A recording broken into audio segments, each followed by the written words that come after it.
Hello, everybody. Welcome to podcast number 8. I'm Michael Pytel, and I'm here with Braden Earhart. Hello, Braden. How you doing today? Oh, not too bad. How are you? I'm doing wonderful. We just had a phenomenal weekend. We had Saturday, June 24th, was the Battle Under the Bridge scooter contest, which went flawlessly. And then on Sunday, we had a little chill mobile Sunday at Wilmington. But yeah, the contest was amazing. I'm so glad that everything went as well as it did. Yeah, I had a blast. I wasn't originally anticipating competing, and then I did, and it was fun. Yeah. They're always good, but I felt really good about competing this year. Yeah. Well, and yeah, I mean, this year, obviously, we talked about it a lot in previous podcasts and in general. This was more than just a Newport scooter contest. This was the Battle Under the Bridge. We gave it its own special name because it was, we brought back the pro division and we were able to do more for the community than I think we've ever done in the past. Yeah, so we had Momentum Solar was like the main presenting sponsor. So they really did a lot for the scooter community. I mean, our prize purse, I didn't necessarily look at each and every comp, but I would say it's probably one of the biggest in the country, right? I would assume so. Yeah, I mean, as far as like a pro purse and as far as not just pro, but for the advanced guys, I mean, everything that Momentum Solar did for us, we were able to really not just support the pros of the sport, but also just help out the youth too. Anybody from beginner, intermediate, advanced guys, they all got way more stuff out of the day and out of, their podium wins and all that sort of stuff. Once the word spreads and once the media gets out, we had Dylan Varian with Varianography. He did some amazing content for us. Once that stuff is getting out in the world, I think this is probably going to be noticed around the world as far as what we did as a contest. Yeah, and hopefully it'll keep that momentum going for next year and we can continue doing awesome stuff. Yeah. It's almost funny that Momentum Solar was like the main sponsor because I don't know, every time we do an event or just things in general, I like to always find like keywords or hot words that like latch onto it. Like lately, like one of my words is like facilitate. It's just something I've been saying. And this contest, Jake Hershey said the word momentum so many times, things like that. He was like, keep this momentum going. And like purposely or accidentally, it ties in really nice with like the sponsorship and all. Yeah, it's a good word to say during a run. Like you have to keep momentum, and then for them to be a title sponsor was sick. Yeah. To have a company that has nothing to do with scootering, they can, one, bring in more money than scootering normally has, and two, they can bring in new eyes. Mm-hmm. So when a scooter company sponsors an event, you're getting brand recognition and you're getting brand loyalty. But when a company like Momentum Solar sponsors our event, they're bringing in fresh eyes. They're bringing in people that aren't exposed to scootering yet. And we're bringing the same to them. We're bringing them eyes that might not have been exposed to their company yet. But more so than that, I mean, very, very, very meaningful to have the validation of a large company say, what you guys are doing is great. And then being able to take that feedback and then give it right back to the community that you were doing it so good in the first place for. Mm-hmm. So it all just... Yeah, it's exactly how it should be. Worked out well. Yeah, as far as a well-organized, well-run contest, it was sweet. I wanted to thank our judges, Devin Horner, Joe Armstrong, and Wyatt Brown. They did a great job. Incredibly fair scoring. I think the people on the podium are going to be super stoked with themselves as well as how close the contest was for all the different participants. Yeah. That was super rad to see and super rad to hear about. Yeah, no, I mean, they absolutely did a great job. I mean, all of our judges are not only scooter riders, but people that have experience with judging scooter contests, whether it's ours or others. Like Joe, he goes and he judges multiple events. Wyatt's judged multiple events. Davin's done, more than just one of our events.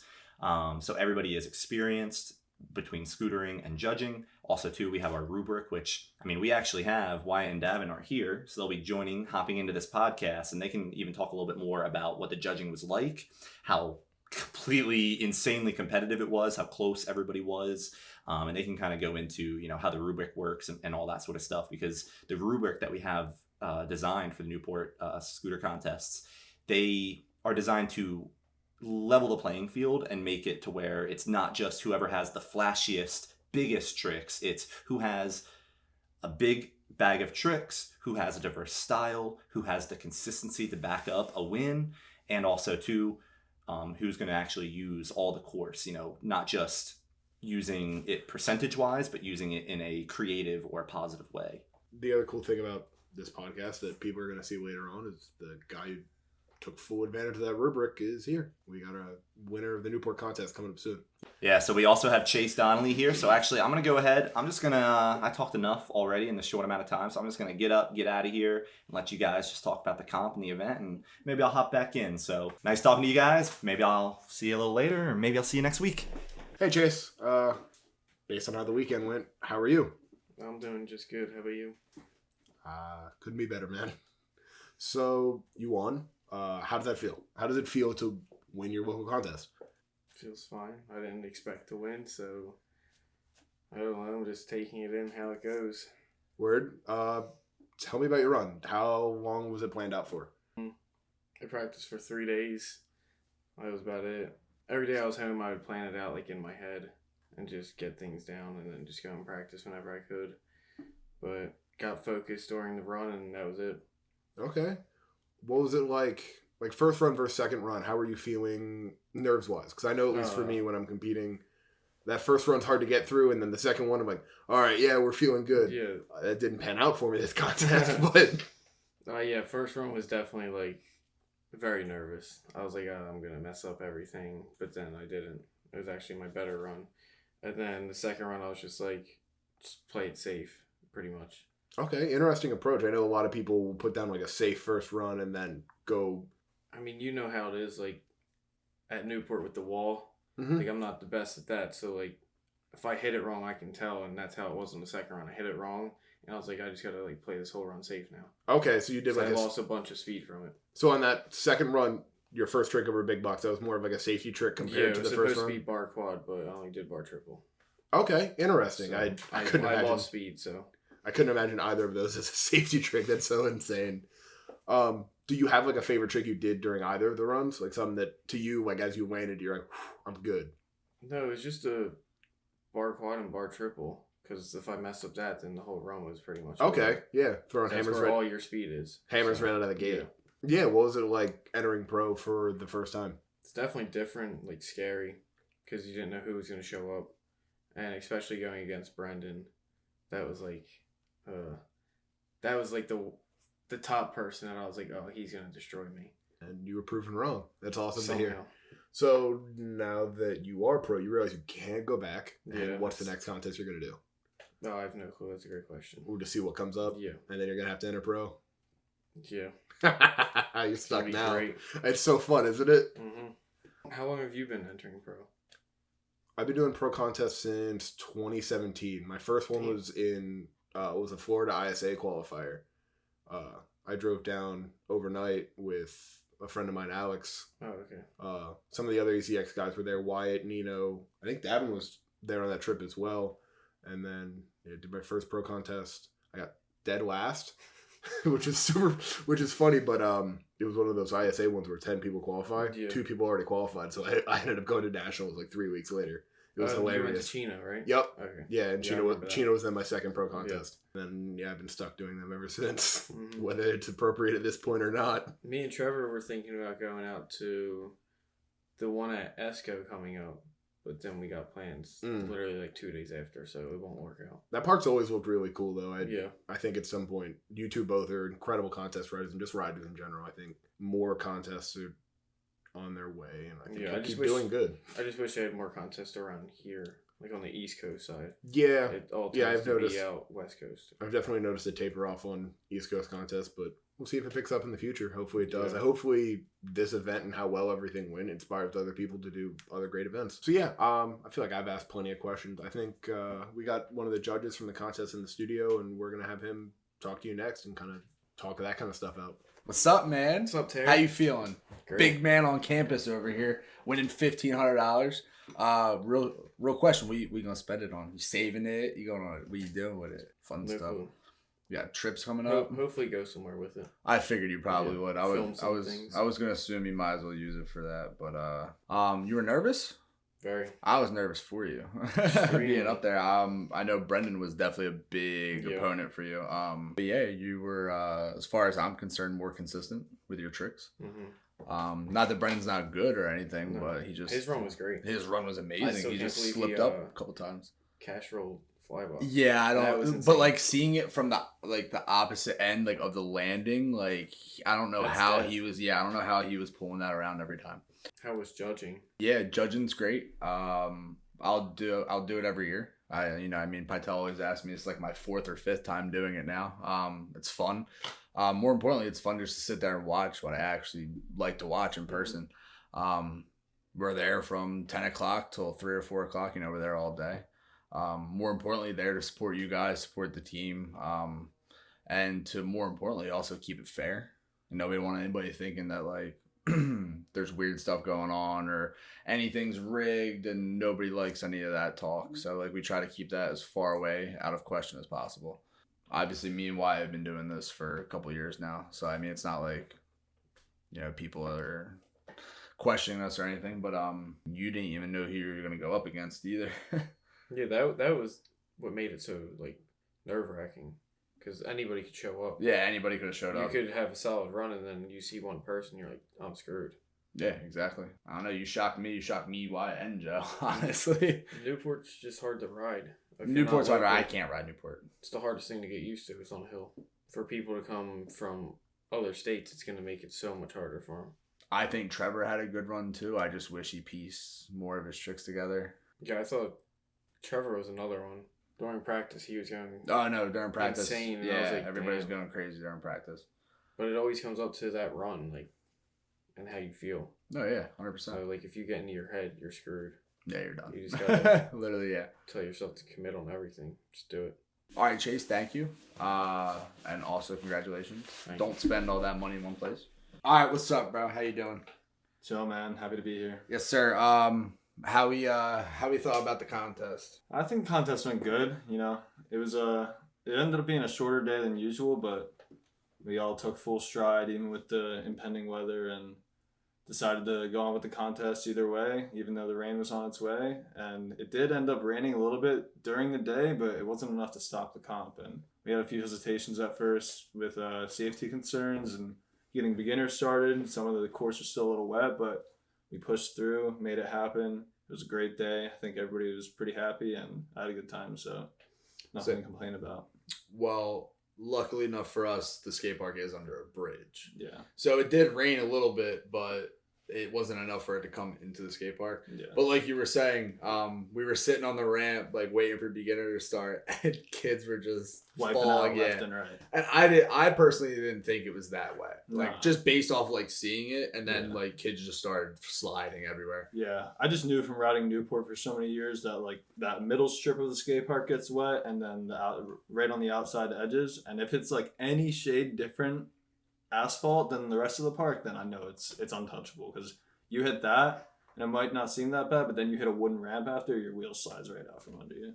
Yeah, it happened while we were sitting there. Yeah, happened to a couple kids, but they took it like a champ and ended up being all right. But yeah, I was hyped. We beat the rain that day. We ended up doing the Will Noble Sunday the day after, and that ended up getting rained out at I want to say like 4 or 5 Did p.m. it rain? It ended up raining like after a couple hours. We all had a great sesh. And I left at 1. yeah, it was nice to have everybody from the comp come to that the day after and be able to sesh with not just the competitors that we all did Saturday for, but to give the older guys who didn't compete a day. So everybody had an event to go to that weekend. Yeah. I saw a couple of the kids at the comp that showed up. Yeah, That kid Kimmy, Kimmy, yeah. Leighton. Kimmy showed up as I was leaving though. Mm-hmm. Yeah, he ended up doing a flip drop. Oh, that's who you were filming? I seen the Mhm. video of the clip. Mm-hmm. And he landed it? Mm-hmm. Ordered That's what he asked me for tips on how to do it, and I was like, just don't do it here, man. And he did it? Yeah, he was like, yeah. I mean, Whatever. credit to him. So for the viewers out there that haven't judged before, try to help explain to them like how our rubric is and how we judge somebody's score based on it can be applied to any skate park they're at. Well, I mean, you don't even, there's 4 categories, right? It's style, consistency, use of park, and difficulty of trick. And you could stay on the left and right side of that skate park. If you don't touch anything in the middle, we notice it. Mm-hmm. You could be throwing bangers down left and right side, but that in the middle will literally kill your score. You land on one trick, we take a couple points off of 25, It's 5 points. It's per 5 trick. points every time you fall on a trick. Yeah, so every category starts at 25 for consistency if you fall on one trick, you get 5 points off right there. If you go look at the score sheet on the website, that Yeah. will literally correspond directly to it. Yeah, if you guys are looking for any scores or photos from the event, go to newportskateparkde.com. I'll put it right here on the screen. That's where everything's going to be linked, all the media and all the live scoring from the event. Yeah, exactly what you just said. At the end of the day, having a flawless run makes a difference. And when I looked at, there's 8 pro competitors. When I looked at all the scores in pro, if I had to decide who was going to win just based off consistency, I would have either picked Chase or Mikey because they were the only ones with a flawless run and the only ones with that 25 score out of the fourth of that segment to, solidify their score as high as it can be to be in that top spot. I'm not even gonna lie though. I think like the biggest thing in a comp though is consistency. Yeah, I mean it's 60 seconds. You don't take that long preparing for something just to mess up a couple tricks. And I always stress this enough. Like there was kids during the comp that were only doing like a bar front lip and a mini and then running right over. You know what I mean? But like you still hit that mini, and we're still gonna give you good points because you went in the mini. Don't matter if you only don't do anything crazy. Exactly. If you touch every piece of that park and we notice it, we'll give you a 25. Yeah. I don't think a single kid got a 25 because not for use of park. Not for use of park, no. But like it's just that easy. You just gotta like we say it every year, but I don't think we've actually gotten into depth about it because you and me have been doing it for a while now, and we've been running that same type of style. But we had Joe this year. Yeah. And Joe's been judging He's been doing all the United States. Yeah, comps. so exactly. So if anybody wanted to say any type of thing, Joe was in it this year too. Yeah. You know what I mean? Yeah, So, just because we're on ECX and just because Chase is on ECX and he won, people might be like, okay. we were arguing. Yeah, no, we were yeah, arguing the entire time about trust stuff. me, it was not an easy day for us judges. I mean, we got paid to be there and we wanted to help out the community, but it is a hard job. And I was literally like stressing out during best trick because we know that feeling. Yeah, me, you, and Joe were all just like there was 3 contenders for best trick, and we wanted to give $500 to one person, and we all had a different person that we wanted to give the money to. And then we talked for a while, we debated about it, and we decided to split up the money for best trick because that was the only fair way, because we all gave a great case on why each rider deserved to get their share. And I think it worked out perfectly. Well, we gave the money to we gave the first place went to Brendan, so Brendan walked away with like $850 total. Yeah, so $850. He got the two. We ended up splitting it in $250, $150, and $100 for first, second, and third best trick. And Brendan got the $250. He did 3-flip bar over the spank, which was gnarly. Now, I think the reason we decided that is because like everything somebody did was like a trick that they've done before. Mm-hmm. You know what I mean? Like we all knew. You know what I mean? Like Yeah. they don't land them all the time, but they do them every once in a while. Like Patty does drops. Yeah. Thomas does double overheads, but he learned a new one, but he's done it before. And Brendan does 3 flips all the time. Mm-hmm. But equally, we're all sick in their own category. But I still think Brendan's was the hardest. Yeah, I agree. It was definitely Easily, the like- most difficult out of the 3.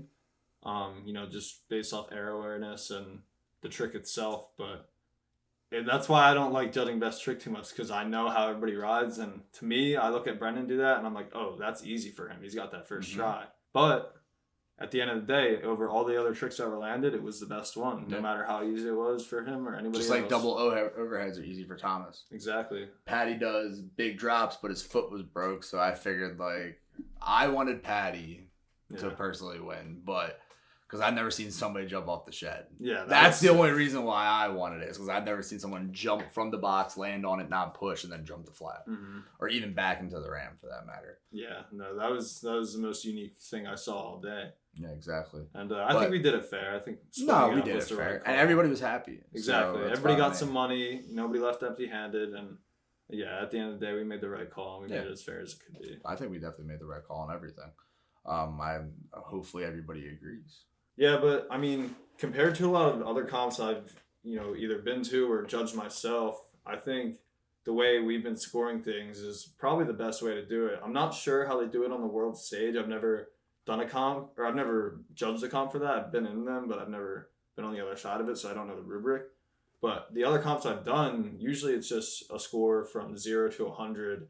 You give the first person to go an average score, or if they did really good, a little above average.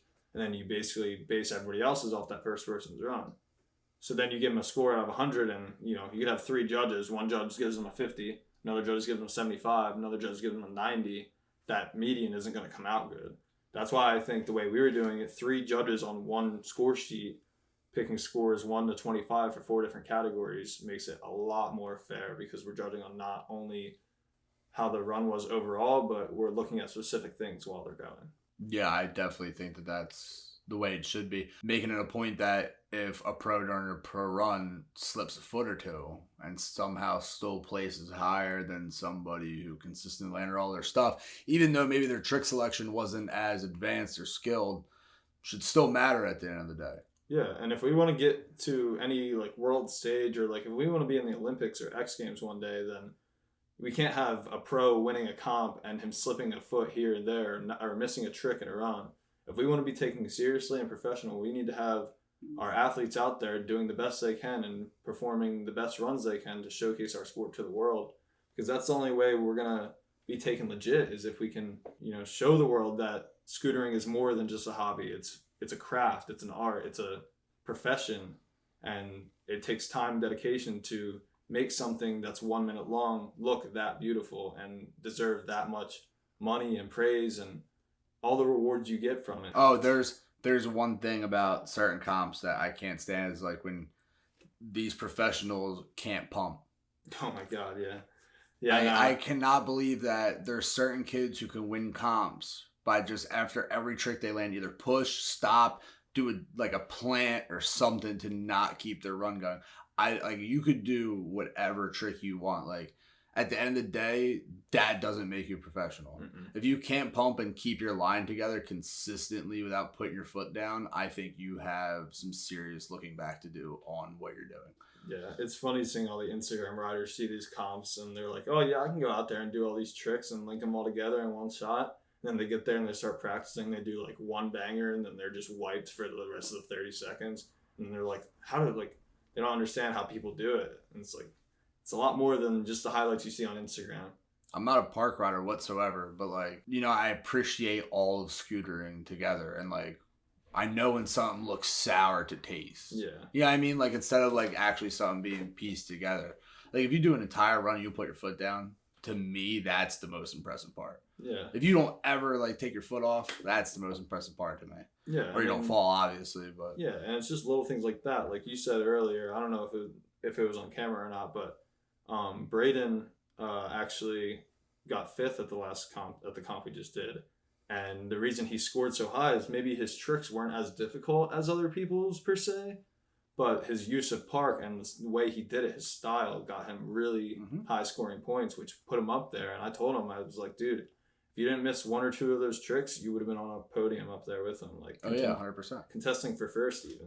That's crazy. Braden would never think he could just go out there and win the comp, but it's not all about who's doing the biggest, best tricks. It's about who can put on the best run and make it the most legit and professional. Yeah, I had to go back and look at the scores because I just wanted to see them again myself, go back and relook at them, and I was surprised that he scored so high, but it's because his difficulty of trick was low, but every other one of his categories is above a 20. Yeah. I mean, I think his difficulty of trick was a 13 or a 14, but but that's when you're comparing it to Paula Frone doing double front broad. No, yeah, obviously. Brendan doing cash roll over the box. Exactly.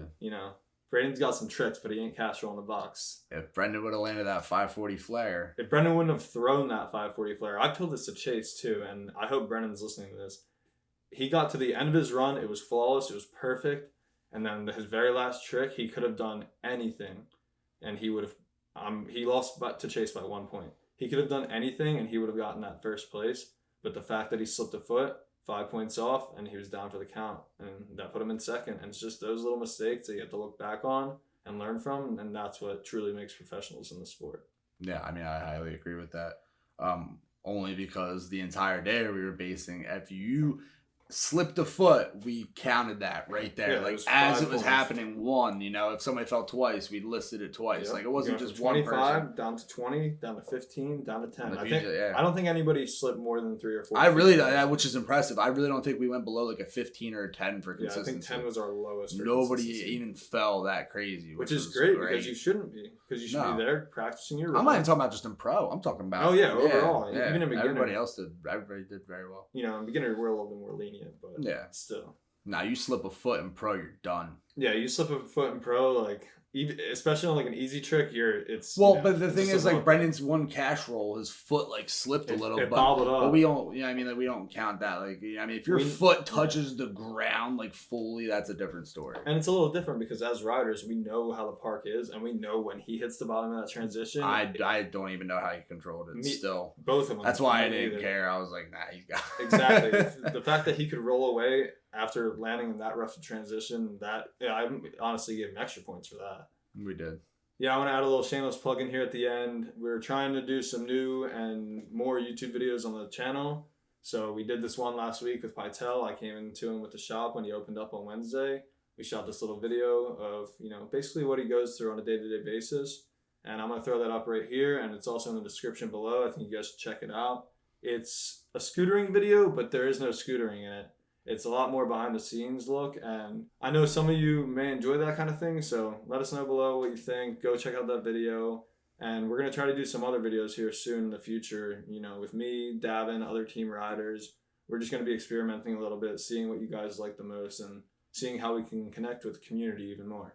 I know personally myself, I don't know if everybody else would like it, but I would like to at some point do video reviews if we could get to that point at some, what I mean? Because it would be cool to sit here, watch, and like sit and talk and like have our feedback, of a video we've never even seen before. Either. Almost like a podcast, but based on like one video. Yeah, exactly. Yep. And just focus on it. And I have no problem with that. But give me a day of the week and we can figure it out. We'll set it up. If you guys want to see it, comment down below because we're always looking for new ideas and we're always looking to make things happen around here. And we're just trying to get involved and trying to get you guys involved and have a good time while we're doing this. But yeah. Thanks for watching podcast number 8. You had me, Pytel, Chase, Braden, boy Davin here. And yeah, I guess we'll catch you all next time on podcast number 9. See you next week.